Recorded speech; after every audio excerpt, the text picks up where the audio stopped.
कथेचं नाव आहे चिऊ आणि काऊ. लेखक आहेत सुभाष रावत. ऑक्टोबर महिन्याची ती सुरुवात होती. वातावरणात उष्णता चांगलीच जाणवत होती. नेहमीपेक्षा सदाला आज जरा उशीरच झाला होता. तालुक्यातील कामं आटपून त्याने घरी परतण्यासाठी 6 वाजताची एस टी मिळवली. 6:30ला आपण बस थांब्यावर उतरू आणि पुढे 15 ते 20 मिनिटात चालत गावात पोहोचू. सदाने मनात हिशेब केला. तरी या दिवसात लवकर अंधारून येत असल्याने त्याच्या मनात थोडी चलबिचल झाली. मनात एकदा येऊनही गेले की आज तालुक्यातच कोणा ओळखीच्याकडे रात्र काढायला हवी होती. पण एस टी एव्हाना सुसाट निघाली होती. गार वारा अंगाला झोंबू लागला तशी सदाला डुलकी लागली. एस टी आपला मार्ग कापत होती. आकाशात ढग दाटून आले. वातावरणात अचानक बदल झाला. बोचरे थंड वारे वाहू लागले. तशी सदाला जाग आली. त्याने बाहेरच नजर टाकली. चांगले अंधारून आले होते. पाऊस पडण्याची चिन्हे दिसू लागली. हा परतीचा पाऊस होता. सदा थांब्यावर उतरणारा एकटाच प्रवासी होता. एस टी तिच्या वाटेला लागली आणि तो थांबा फक्त नरवाडे पुणे गावांच्या नावाची पाटी लावलेली उघडी बोडकी जागा होती.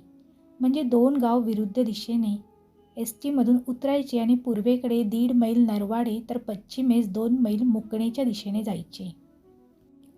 दोन्ही गावात जायला कच्चा रस्ता. नरवाडे गावाकडे जाताना आजूबाजूला वस्ती नव्हती. फक्त माळरान, शेती आणि उंच वाढलेले गवत आणि खुरटी झुडपे. रुंद पण कच्चा रस्ता एका छोट्याशा टेकडीजवळ येऊन संपत होता. पुढे चढणीवरून एक पायवाट गावाकडे जात होती. ती टेकडी म्हणजे 3ही बाजूने गावाला घेरलेल्या डोंगर रांगेचा शेवट होता. पावसाळ्यानंतर शेतीची कामे संपल्यावर टेकडीला वळसा घालून एक धुळीचा कच्चा रस्ता तयार होत असे. त्यावरून गावात वाहनांची ये-जा सुरू होई. त्यानंतर गावातील बांधकामे व लग्नकार्य इत्यादी कामे पुढील पावसाळा येईपर्यंत पार पाडली जात. मुख्य रस्ताही काही वर्दळीचा नव्हता. तासभरात तरी एखादं वाहन येईल याची खात्री नसायची. एका थांब्यावर उतरले की गावात जाण्याशिवाय गत्यंतर नसायचे. सकाळी लवकर घरातून निघताना वाटलं नव्हतं की पाऊस येईल. त्यामुळे सदाने छत्रीसुद्धा सोबत घेतली नव्हती. एव्हाना पावसाला सुरुवात झाली. सगळीकडे अंधार होता. सदाने खिशातून मोबाईल काढला.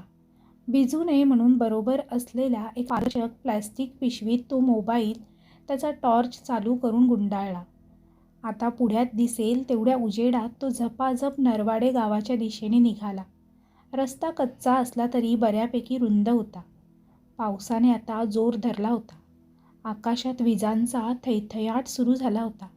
सदाला चमकणाऱ्या विजांची थोडी भीती वाटायला लागली होती. पण त्या लखलखाटात रस्ता मात्र उजळून निघत होता. त्याचा फायदा घेत तो झपाट्याने गावाकडे निघाला. आता फक्त एक लहानशी टेकडी चढून उतरले की एक ओढा लागेल आणि ओढा पार केला की 5 ते 6 मिनिटात आपण गावात असू. त्याने विचार केला.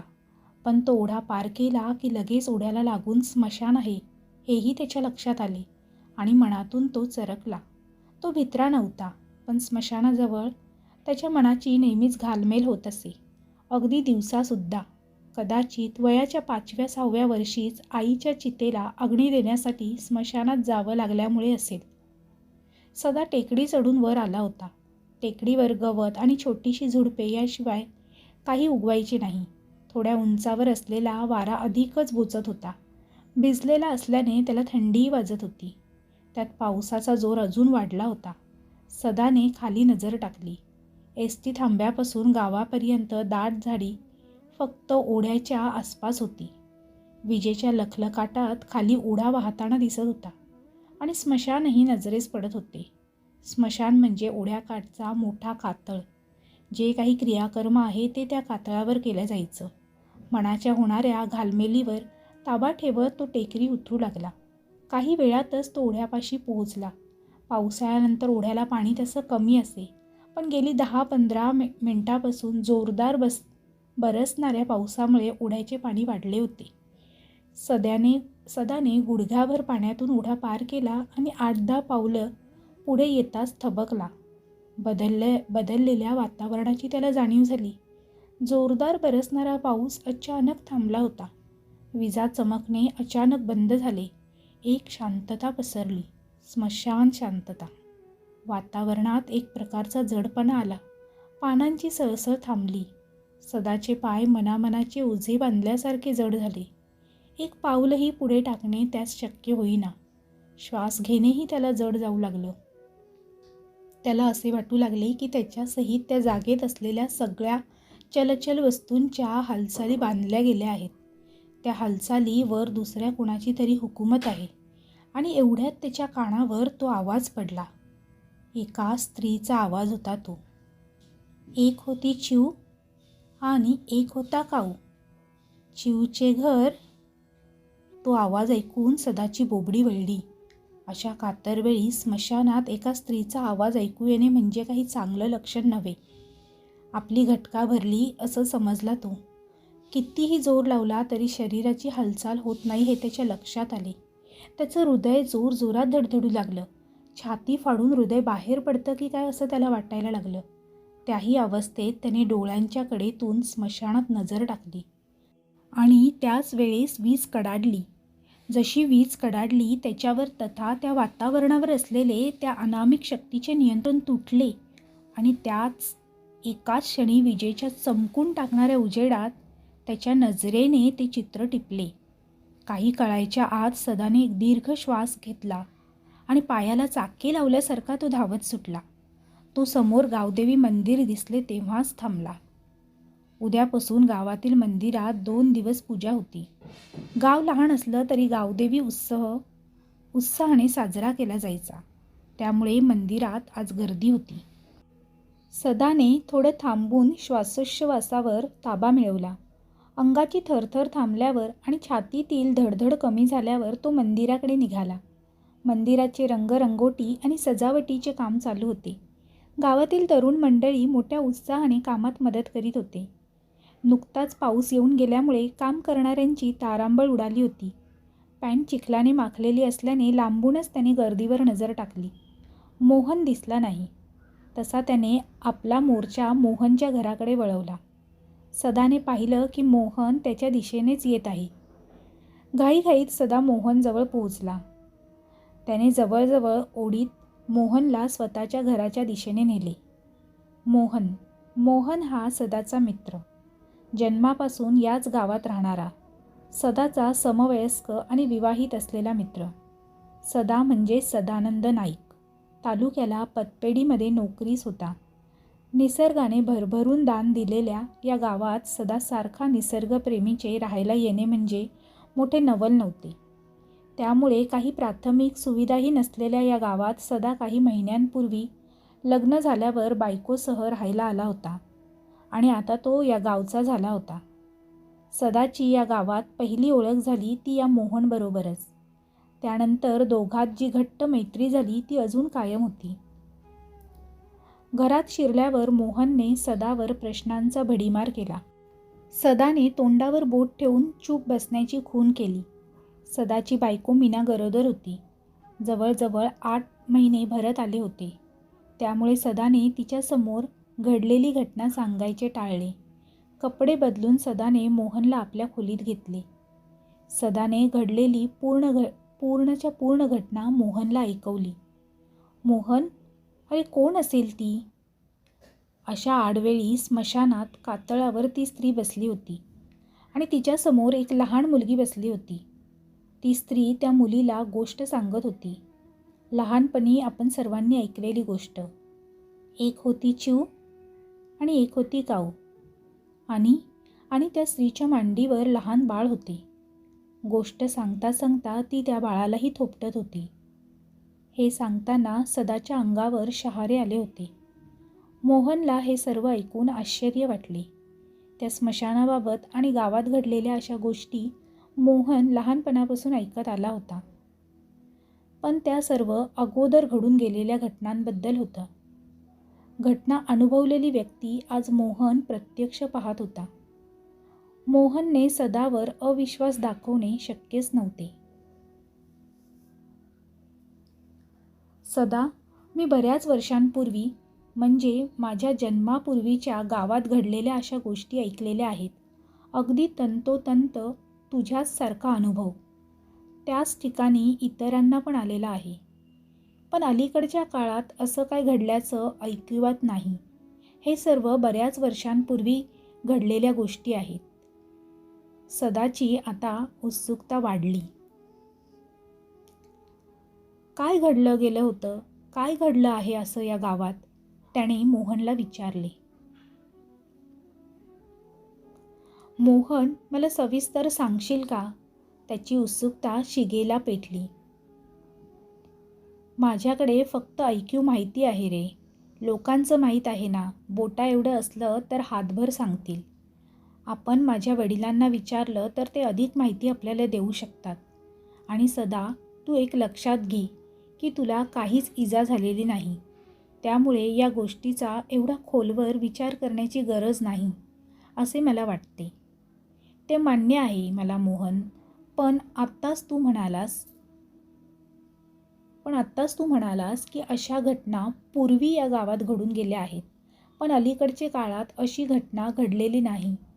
मग बऱ्याच वर्षांनी आणि मलाच का हा अनुभव यावा? सदाने मोहनला विचारले. काही वेळेस काही गोष्टी योगायोगाने आपल्या दृष्टीस पडतात आणि आज अमावस्यासुद्धा आहे हे लक्षात घे, मोहन सदाला म्हणाला. तरी पण मला पूर्वी घडलेल्या घटनांबद्दल जाणून घ्यायचं आहे, सदा म्हणाला. ठीक आहे, उद्या ये घरी, मोहन त्याला म्हणाला. असं बोलून मोहनने सदाचा निरोप घेतला. सूर्यास्त होऊन बराच वेळ झाला होता. सदा चालून चालून दमला, पण घर काही नजरेस पडत नव्हतं. रस्त्याच्या दुतर्फा उंच गवत वाढलेलं होतं. सदा भरभर पावले उचलू लागला. आज आभाळ निरभ्र होतं. चांगलं चांदणं पडलं होतं. त्या उजेडात सदाला ते एकमजली घर दिसलं. घर कसलं, चांगला वाडाच म्हणायला पाहिजे, पण थोडा गावाबाहेर असलेला. चांदणं असलेल्या आकाशाच्या पार्श्वभूमीवर ते घर काळ्या रंगाचा जास्तीत जास्त वापर केलेल्या एखाद्या चित्रासारखे दिसत होतं. बाहेर ओटीवर तेलाचा दिवा लावलेला होता. गावात वीज असताना या घरी तेलाचा दिवा लावलेला पाहून त्याला नवल वाटले. सदा फाटकाजवळ पोचला. तेथेच उभा राहून ओट्यावर कोणी दिसते का ते तो मान वर करून पाहू लागला. दिव्याच्या अंधुकशा प्रकाशात त्याला ओट्यावर 2 मानवी आकृती दिसल्या. मोठी आकृती जी त्याला पाठमोरी होती ती एखाद्या स्त्रीची वाटत होती आणि समोर लहान मूल असावं. त्यांच्यात काही संवाद चालू होता. सदा पायाच्या टाचा वरती करून कानाजवळ हात नेऊन त्यांचं बोलणं ऐकण्याचा प्रयत्न करू लागला आणि पुन्हा त्याच्या कानात तोच आवाज घुमला. एक होती चिऊ आणि एक होता. सदाचे पाय जड झाले. अंगात कापरं भरलं. छातीतील धडधड वाढली आणि त्याच वेळेस त्या पाठमोऱ्या स्त्रीने मागे वळून सदाकडे पाहिलं. सदाची आणि तिची नजरानजर झाली. तेवढ्या लांबूनही सदाला जाणवलं की ते डोळे म्हणजे डोळे नाहीत. ती आहे खोल गर्ता नजरेला नजर देणाऱ्याला ओढून घेणारी, एखाद्या वेगळ्याच भयंकर अशा विश्वात घेऊन जाणारी. त्या नजरेत ओढला जाणारा जिवंत राहील याची शाश्वती नव्हती. त्याला जाणवले की आपल्याला माघारी फिरता येत नाहीये. आपल्या शरीरावर आपला ताबा नाहीये. आपण ओढलं जातोय त्या भयंकर गर्तेत, परत न येण्यासाठी. सदाने भयंकर किंकाळी फोडली. घामाने चिंब झालेला सदा डोळे फाडून खोलीत इकडे तिकडे पाहत होता. डोळे वटारलेले होते. काहीतरी भयंकर पाहिल्याची भीती डोळ्यात स्पष्ट दिसत होती. छाती लोहाराच्या भात्याप्रमाणे खालीवर होत होती. काही क्षण गेले आणि त्याला जाणीव झाली की आपण आपल्याच घरात आहोत. त्याला हायसे वाटले, पण त्याची बायको त्याच्याकडे भेदरलेल्या नजरेने बघत होती. भयंकर स्वप्न पडल्याचे त्याने आपल्या बायको मीनाला सांगितले. म्हणजे त्याला स्वप्ने पडले होते. डोक्यावर आलेला ताण थोडा कमी आणि श्वासोच्छ्वास साधारण झाल्यावर तो उठला. 1 तांब्या पाणी घटाघटा प्यायला. एवढं भयंकर स्वप्न त्याने यापूर्वी कधी पाहिले नव्हते. संध्याकाळच्या घटनेचा हा परिणाम असावा असं त्याला वाटलं. तरीही काहीही करून या गोष्टीचा सोक्षमोक्ष लावायचाच असे त्याने मनाशी ठरवलं. सकाळची प्रातःकर्मे आटपून सदाने मोहनचं घर गाठलं. अण्णा म्हणजेच मोहनचे वडील ओसरीत बसलेले होते.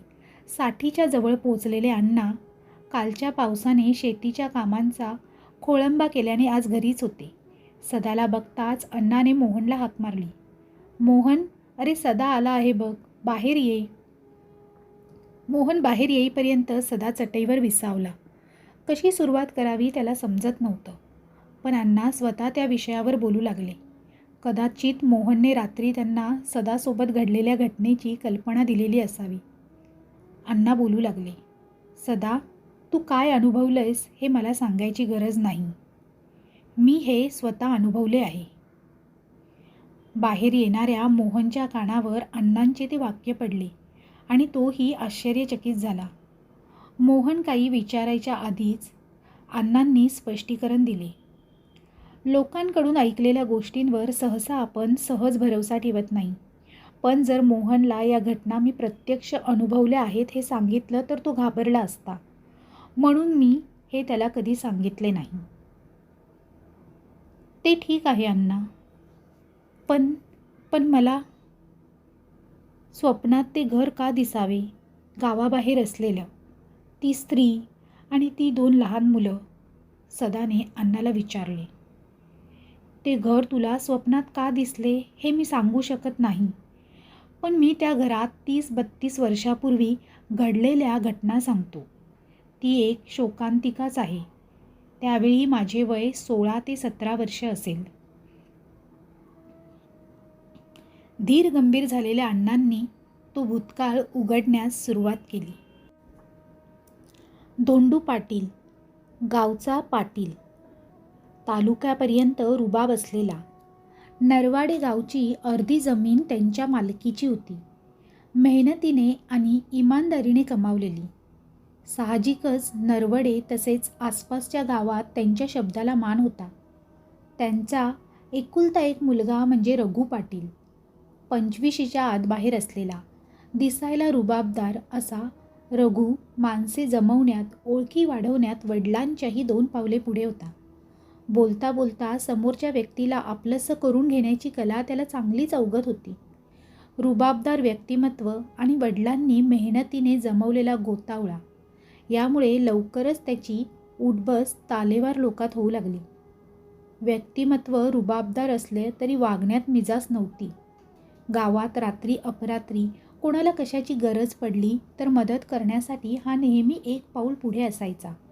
त्याच्या अशा स्वभावामुळे तो लवकरच जिल्ह्यातील स्थानिक राजकीय पक्षाच्या श्रेष्ठींच्या नजरेत आला. श्रेष्ठींनी त्याला तालुका प्रमुख बनवले. नंतर तर रघुची गाडी आणखीनच सुसाट सुटली. बघता बघता रघु पाटीलचा रघुभाऊ पाटील झाला. आता त्याच्या वडिलांना लोक रघुभाऊ पाटीलचे वडील म्हणून ओळखू लागली. रघुभाऊंना आता स्वतःच्या गावातही जाण्यासाठी वेळ मिळेनासा झाला. कधी कोणत्या दुकानाचे उद्घाटन, कधी कबड्डी स्पर्धेचे प्रमुख पाहुणे, कधी एखाद्या आश्रमशाळेत गणवेश वाटप, तर कधी अनाथालयामध्ये मदत देणे, अशा कार्यक्रमांना त्यांची हजेरी लागू लागली. अशाच एका अनाथ आश्रमात मदत वाटपाचा कार्यक्रम आयोजित करण्यात आला होता. रघुभाऊंना प्रमुख पाहुणे म्हणून आमंत्रित करण्यात आले होते.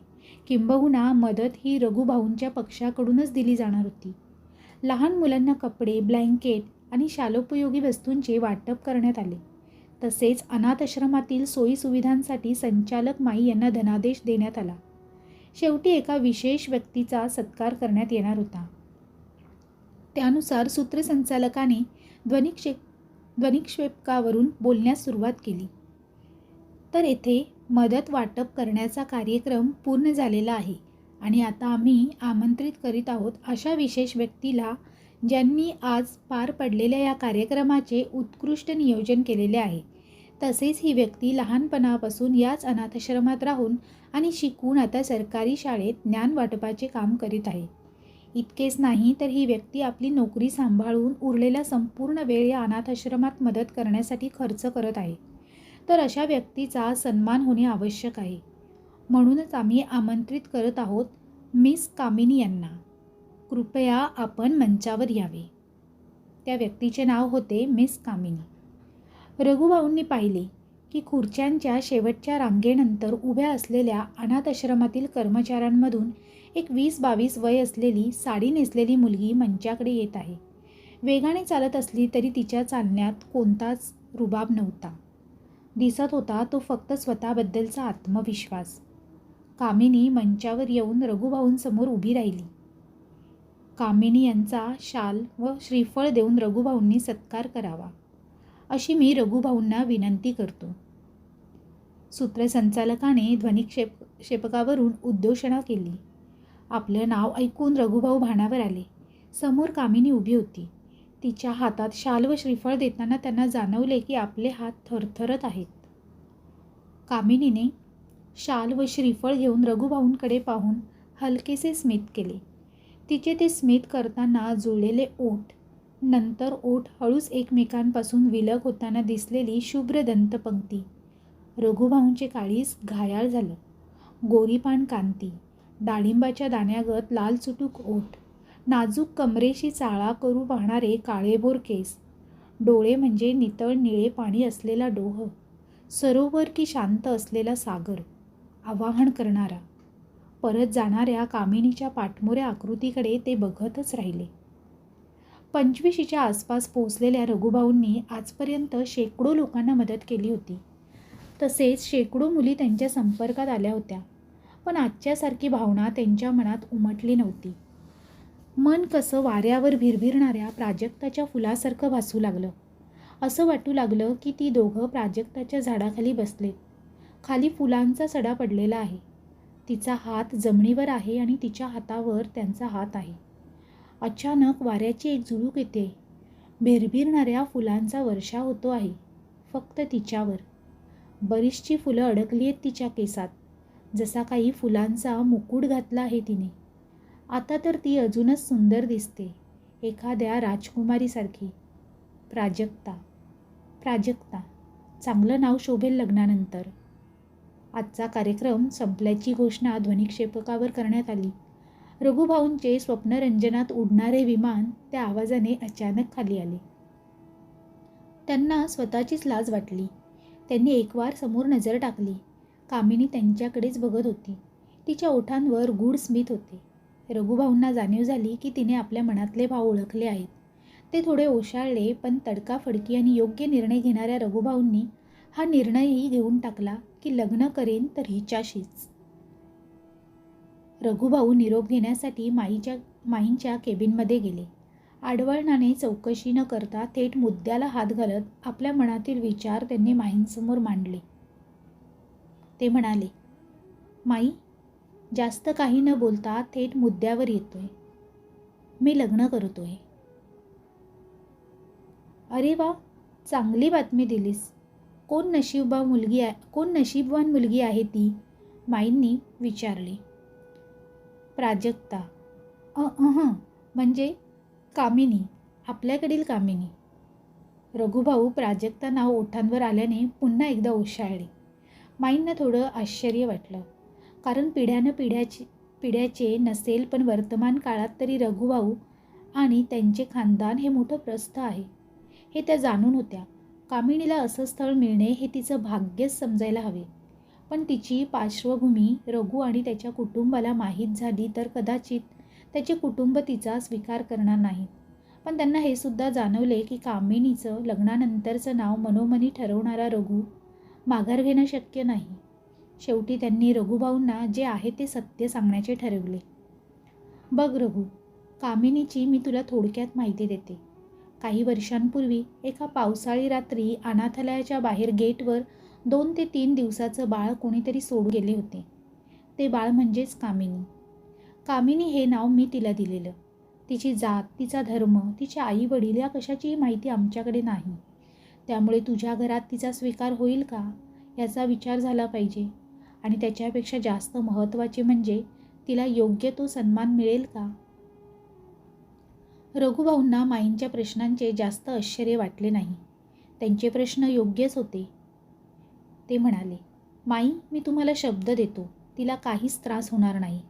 आणि राहिले आईवडिलांचे, तर ते माझ्या आनंदासाठी काहीही करायला तयार होतील. तुम्ही कामिनीला तिचं मत विचारा. माईंनी कामिनीला केबिनमध्ये बोलावून घेतले. रघुभाऊ अनाथालयाच्या प्रांगणात येरझाऱ्या घालत होते. कामिनी केबिनमधून बाहेर पडली. एकवार तिने रघुभाऊंकडे नजर टाकली. लाजेने तिचा चेहरा लाल झाला होता. चेहऱ्यावरच्या लालीने तिचा निर्णय जाहीर केला होता. रघुभाऊंना आभाळ ठेंगणं वाटू लागलं. मनात आनंदाच्या उकळ्या फुटू लागल्या. गावाकडे जाताना रघुभाऊ विचार करत होते की देवाने कामिनी रूपी दान किती सहज आपल्या पदरात टाकले. आता फक्त आईवडिलांची परवानगी मिळाली बस, विशेषतः आईची. पण रघुभाऊंना कुठे माहीत होतं की सहज सोप्या वाटणाऱ्या गोष्टी कधीच सोप्या नसतात. येणाऱ्या काळाने त्यांच्या पुढ्यात काय वाढून ठेवले आहे याची त्यांना कल्पनासुद्धा नव्हती. यशोदाबाई. यशोदाबाई धोंडू पाटलांच्या पत्नी आणि अर्थातच रघुभाऊंच्या आई. यशोदाबाई या 60च्या जवळपास पोहोचलेल्या, उभं नऊवारी लुगडे नेसलेल्या, कपाळावर ठसठशीत कुंकू नेहमी लावलेलं असायचं. मुलाचा तसेच आपल्या पतीचा कर्तृत्वाचा सार्थ अभिमान चेहऱ्यावर मिरवणाऱ्या पण अत्यंत हलाखीचे दिवस काढलेल्या यशोदाबाई आता नवश्रीमंतीची मिजाज दाखवत होत्या. धोंडू पाटलांच्या अगदी विरुद्ध स्वभाव होता यशोदाबाईंचा. गावात लोक धोंडू पाटलांचे नाव आदराने घेत, पण यशोदाबाईंच्या नावाने खाजगीत बोटं मोडत. धोंडू पाटलांची महत्त्वाकांक्षा मोठी होती, परंतु यशोदाबाईंच्या अशा स्वभावामुळेच त्यांना जास्त मजल मारता आली नाही. तेच काम आता त्यांचा मुलगा म्हणजे रघु पाटील करत होते आणि याचा धोंडू पाटलांना सार्थ अभिमान वाटायचा. त्यांनी आपल्या मुलाला अनुभवाचे 2 बोल सुनावले असतील, पण त्याने घेतलेले निर्णय कधी चुकीचे ठरवण्याचा प्रयत्न केला नाही. त्याने घेतलेल्या निर्णयाचे धोंडू पाटलांनी स्वागतच केले होते. पण यशोदाबाईंच्या आडमुठ्या स्वभावामुळे आता ते शांत होते. प्रशस्त अशा दिवाणखान्यात उभ्या असलेल्या यशोदाबाईंच्या कपाळावर आठ्यांचे जाळे पसरलेले होते. कारण होते, आपल्या मुलाने एका जात-पात, धर्म आणि आई-वडिलांचाही पत्ता नसलेल्या मुलीला सून म्हणून घरात आणायचा घाट घातला होता. यशोदाबाईंची इच्छा होती की आपण तालुक्याला एक सुंदर बंगला बांधावा. या गावात रस्ते वगैरेची सोय नाही, त्यामुळे पैसे असूनही आपल्याला कार घेता येत नाही. तालुक्याला हे सर्व करता येईल. रघुला एखादी सुंदर खानदानी मुलगी बघून धूमधडाक्यात लग्न लावता येईल. मोठमोठ्या प्रस्थांशी ओळख वाढेल. त्याचा फायदा रघुला पुढच्या राजकीय वाटचालीसाठी होईल आणि असं केल्याने 4 माणसात आपला मानमरातब वाढेल असा त्यांचा समज होता. पण त्यांच्या महत्त्वाकांक्षांना रघुभाऊंनी सुरुंग लावला होता. यशोदाबाईंच्या चेहऱ्यावर नाराजी स्पष्ट दिसत होती. वातावरण तणावपूर्व बनले होते. रघुभाऊ माघार घेणे शक्य नव्हते. त्यांनी हर तऱ्हेने आपल्या आईला कामिनी कशी माझ्यासाठी योग्य आहे हे सांगण्याचा प्रयत्न चालवला. एका अनाथालयातील मुलीशी लग्न केले तर त्याला कसा राजकीय फायदा होईल आणि कसे जनमानसात त्याच्याबद्दल चांगलं मत तयार होईल, तसेच 1.5 वर्षात येऊ घातलेल्या विधानसभा निवडणुकीत त्यांना कसे आमदारकीचे तिकीट मिळू शकते हे त्यांनी यशोदाबाईंना पटवून दिले. ही मात्र यशोदाबाईंवर बरोबर लागू पडली. तसेच त्यांना आपल्या मुलाचा अभिमान होताच आणि विश्वासही होता की आपला मुलगा जे बोलतोय ते करूनही दाखवेल. त्यामुळे थोड्याफार वादविवादानंतर त्यांनी होकार दिला. रघुभाऊंना अतिशय आनंद झाला. पुढचे सोपस्कार रघुभाऊंनी वेळ न दडवता पूर्ण केले. रघुभाऊंच्या लग्नानिमित्त संपूर्ण गावात वाहनांची वर्दळ वाढली होती. लग्नाची जोरदार तयारी केली गेली. ठरलेल्या मुहूर्तावर लग्न धूमधडाक्यात पार पडले. लग्नासाठी पंचक्रोशीतील तसेच जिल्ह्यातील अनेक मान्यवर उपस्थित होते. त्यामुळे कामिनीबाबत थोड्याशा नाराज असलेल्या यशोदाबाईंचा अहंकार थोडक्यात का होईना सुखावला होता. एका अनाथालयातील मुलीशी रघुभाऊंनी लग्न केले ही बातमी लोकात पसरल्यानंतर अनेकांनी त्यांची वाहवा केली. जनमानसात रघुभाऊंची प्रतिमा उंचावली. याचाच फायदा पक्षश्रेष्ठींनी घ्यायचा ठरवले. काही दिवसातच रघुभाऊंना येत्या विधानसभा निवडणुकीत आमदारकीचे तिकीट द्यायचे नक्की केले. यशोदाबाईंना अतिशय आनंद झाला. आपण योग्य निर्णय घेतल्याने रघुभाऊही खुश झाले. धोंडू पाटलांना तर आपल्या मुलाचा कोण अभिमान वाटला. रात्री कामिनीच्या उर्फ प्राजक्ताच्या मिठीत शिरताना रघुभाऊ तिला म्हणाले, हे सर्व तुझ्यामुळेच शक्य झाले आहे. त्यावर कामिनी म्हणाली, नाही, तुम्ही त्या लायक आहात म्हणून हे सर्व शक्य झाले आहे. कामिनीच्या स्तुतीने रघुभाऊ अगदी खुश झाले. सर्व अपेक्षेप्रमाणे घडत होते. रघुभाऊ अत्यंत खुशीत होते. नशिबाचे फासे रघुभाऊंच्या बाजूने पडले होते. पण सरळ का उलटे हे येणारा काळच ठरवणार होता. आमदारकीचे तिकीट मिळण्याचे नक्की असले म्हणून रघुभाऊंना निश्चित बसून चालणार नव्हते. त्यांना माहीत होते की आपल्यासमोर राष्ट्रीय पक्षाचे आप्पासाहेब हे उमेदवार म्हणून उभे असतील. गेल्या 30 वर्षांपासून ते राजकारणात सक्रिय आहेत. लागोपाठ 2 वेळा ते आपल्या मतदारसंघातून आमदार झालेले आहेत. अशा व्यक्तीस राजकारणात धोबीपछाड देणे खूप कठीण काम आहे. पण जर आपण त्यांना मात देऊ शकलो तर आप्पासाहेब जे 30 वर्षात करू शकले नाहीत ते आपण 5 वर्षात करू. त्यामुळे आपण जिल्हाच नव्हे तर राज्याच्या राजकारणात स्वतःचे एक मोठे स्थान निर्माण करू शकतो, याची त्यांना जाणीव झाली होती. तसेच आपल्या गावातील लोकांचा त्यांचा प्रचंड पाठिंबा होता. त्यामुळे गावात सुधारणा आपणच करू शकतो, असा लोकांचा विश्वास होता. त्या विश्वासाला तडा जाऊ द्यायचा नाही, म्हणून हातात आलेली ही संधी सोडायची नाही, असं त्यांनी मनोमन ठरवले. रघुभाऊ झपाटल्यासारखे कामाला लागले होते. दिवसामागून दिवस जात होते. त्यांच्या लग्नाला 9 महिने कसे झाले याचाही रघुभाऊंना पत्ता लागला नाही. आणि एक दिवस ती गोड बातमी कामिनीने हळूच रघुभाऊंच्या कानात सांगितली. बातमी ऐकून हरकून गेलेल्या रघुभाऊंनी कामिनीला अलगद उचलून धरले. कामिनीला दिवस गेले होते. जवळपास 25-26 वर्षानंतर धोंडू पाटलांच्या घरात पाळणा हलणार होता. ही बातमी यशोदाबाईंनी ऐकल्यापासून त्या हरकून गेल्या होत्या. त्या दिवसापासून त्या कामिनीची फारच काळजी घेऊ लागल्या. वंशाचा दिवा येईल ग बाई घरात, यशोदाबाई येणाऱ्या जाणाऱ्यांना नेहमी असं म्हणत होत्या.